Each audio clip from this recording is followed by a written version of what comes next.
Hello नमस्कार। देखिए अभी हमारे भैया गायक अभिनेता प्रमोद प्रेम यादव जी अपना होली के गाना के तैयारी में लागल बनी और गाना लगातार रिकॉर्डिंग हो रहा बा। भैया आज पहुंचल बने वीरेंद्र भाई के स्टूडियो में दीघा। तो भैया से चाहब आप सबके कि पूछल चाहतनी भैया कि दर्शक लोग के बताई कि इस साल होली के का माने कैसन कैसन गाना आई। अब की बार होली बहुत बड़ा बड़ा गौले बन जाए जौन में बीएस जी के भी 3-4 गाना आई। बीएस चौहान भाई के जो संगीतकार बड़े और इनकर गीत भी बा।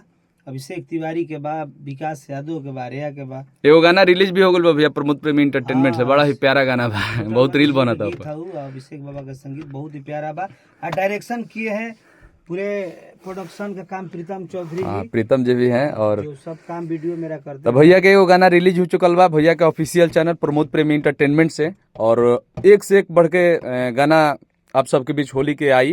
तो आप सब के हमनी के अपडेट कर देव जा भैया के पेज से। और आप सब तब तक होली में नमस्ते गाना जो प्रमोद प्रेमी इंटरटेनमेंट से आइल बा वो गाना के खूब प्यार दी और खूब रील बनाई जा। देखी अभी स्टूडियो में बैठल बन जा पिंटू प्रेमी जी बानी, पूरा टीम बाटे, सब कोई बा, भाई जी जितेंद्र भाई सब लोग बा और